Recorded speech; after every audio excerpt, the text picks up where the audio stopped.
मणिपुर में मानवता की मौत का ठिकाना क्यों हो रहा है?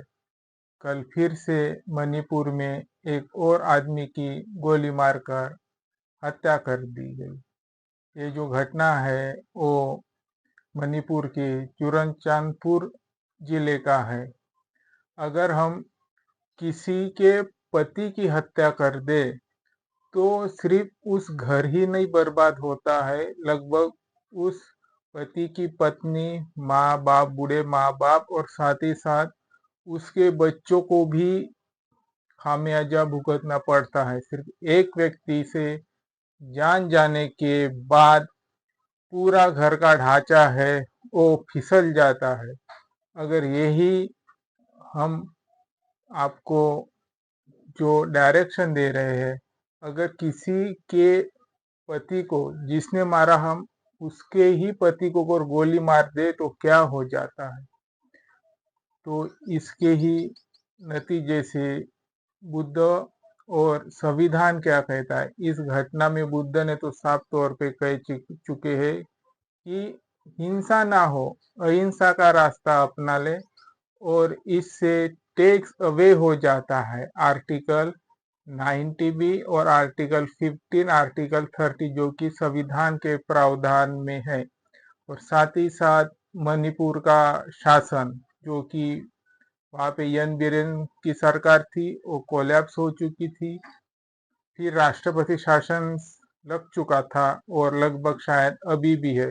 पर इस पे किसी घर के वायलेंस में बाबा साहब ने पहले कहा चुका था, जो एक कार शब्द है बहुत बुरा है, जाति में विभागना, यानी किसी भी मतलब जो ये है जानवर से भी बदतर हालत हो सकती है अगर हम जातियों में डिवाइडेड होते हैं।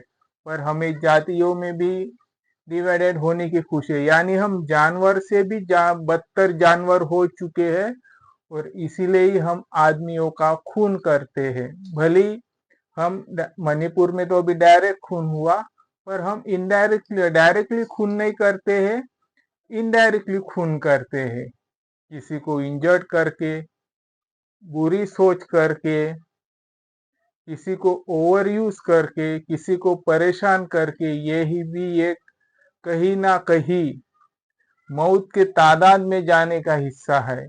और इस पर बाबा साहब ने आर्टिकल 15 में कही थी कि किसी को भी जेंडर रहो, सेक्स रहो, लिंग्स रहो, धर्म रहो या जाति के आधार पर भेदभाव नहीं किया जाएगा। सब एक है, सब मनुष्य प्राणी एक है, उनकी रक्षा की जाएगी। मणिपुर में क्या हो रहा है, हमारे गृह मंत्री के भी ऊपर प्रश्न चिन्ह लग सकता है। उन्होंने घुसपैठियों की भी बहुत मतलब नॉर्थ ईस्ट में उन्होंने घुसपैठियों के भी ऊपर बहुत चर्चा की, पर घुसपैठियों कम हो रही है कि नहीं हो रही पता नहीं। और मणिपुर साथ ही साथ मिजोरम में जो वायलेंस हो रही है, अभी पश्चिम बंगाल में भी रड़ा चल रहा है। पश्चिम बंगाल में तो अभी इलेक्शन है, खैर आंदोलन वहां पे चालू है। तो ये ऐसी कब तक होगा देश में, कब तक आंदोलन चलते रहेंगे? अनएम्प्लॉयमेंट रेट गिर चुका है, इसकी तो वजह से शायद ये जो वायलेंस है वो क्रिटिसाइज तो नहीं हो रही है, करप्शन की भी वजह से तो नहीं हो रही है, क्योंकि लोगों को एम्प्लॉयमेंट ही नहीं है। जैसी इस जो कोकी कम्युनिटी के जो एक आदमी थे उनको मारा, बेचारा पत्नी से मिलने के लिए गया था, उनको अरेस्ट कर दिया और अरेस्ट करने के बाद पति को गोली मार दी। फिर कुछ समय बाद पत्नी को छोड़ा कि नहीं, मुझको उतनी जानकारी पति नहीं, पर शायद एक देश के लिए निंदनीय घटना है। और वहां पे राष्ट्रपति शासन होने के बाद सरकार पर भी और शायद बीजेपी के भी ऊपर प्रश्न चिन्ह लग सकते हैं, देश में क्या चल रहा है।